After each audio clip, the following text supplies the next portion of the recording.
Hey guys, super excited today. I even brought my sister along to talk about one of my favorite things, and that is the Ketef Hinnom Amulets. Whoa,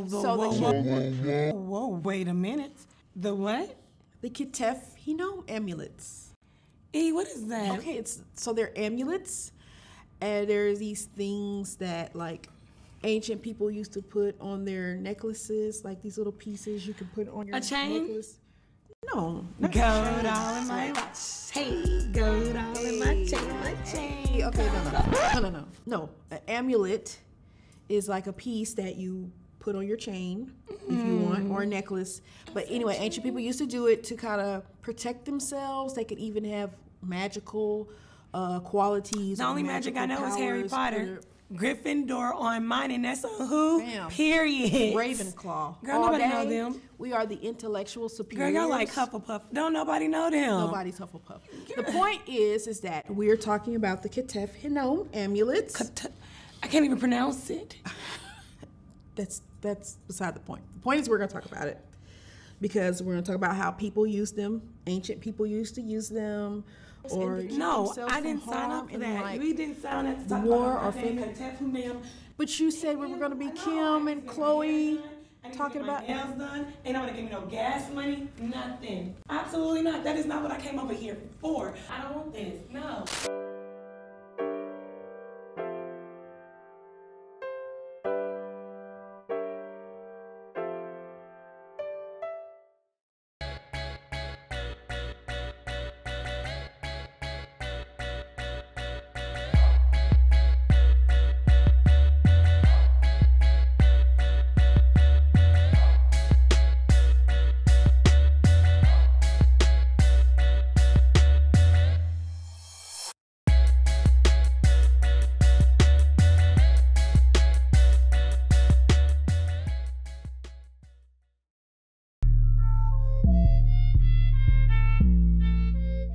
The Ketef Hinnom Amulets are these two very small silver rolled up plaques.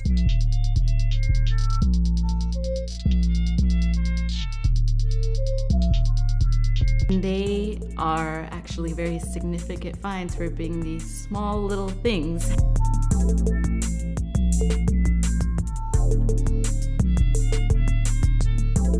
These things are, they're little.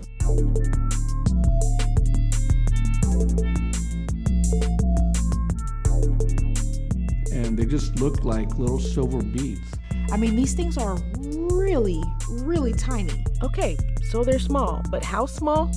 Well, Amulet 1 measures 1.08 inches by 0.4 inches. Amulet 2 is even smaller, measuring 0.45 inches by 0.216 inches. When researchers unrolled these little plaques, they found these faintly scratched letters. Archaeologists started looking at them saying, this is put together differently than a normal bead. And they realized that it was actually silver rolled up. And it took them years. They unrolled the silver and they realized that silver had writing on it. The amulet was something that was fairly common, but to have that writing on the inside of these little silver things was pretty impressive. For me, I just thought about how in the world, who was the craftsman, the artisan that did that? Because these things are, they're little. That these faint little scratches are actually what scholars refer to as Proto-Hebrew. I know some of y'all are thinking, this doesn't look like any Hebrew I've ever seen. And that's because most of the time when we're thinking about biblical Hebrew, we're typically thinking about Masoretic Hebrew. And that dates to about 600 to 800 AD. Whereas Proto-Hebrew dates much earlier, and it was used around 1000 BC to 125 AD. Once researchers identified these markings as Proto-Hebrew, they translated the text on these amulets line by line. The text on Amulet 1 reads, Yahweh, the great, who keeps the covenant and graciousness towards those who love him and those who keep his commandments, the eternal, the blessing more than any snare and more than evil, For redemption is in him. For Yahweh is our restorer and rock. May Yahweh bless you, and may he keep you. May Yahweh make his face shine. Amulet 2 translated says, may he or she be blessed by Yahweh, the warrior, and the rebuker of evil. May Yahweh bless you, keep you.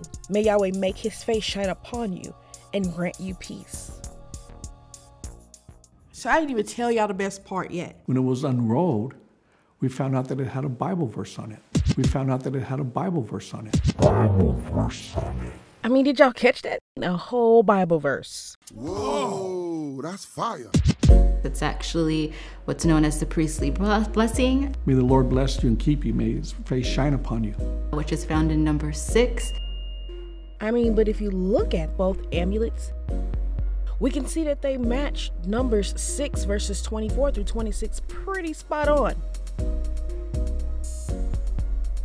And just in case you're not getting why this is so important, let me explain it to you. Firstly, it's jewelry, and your girl loves jewelry.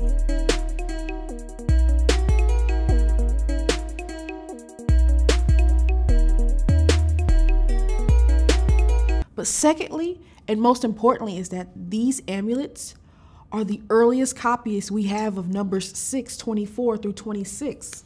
But I'm getting ahead of myself. We haven't even talked about the dates yet. Next time on Just So You Know. It gives us the earliest known inscription writing that we can say is from the Bible. And I think we could look at the fact that people are possibly at least discussing or memorizing various parts of what we might call text or scripture now. The big question is, when was the Bible written?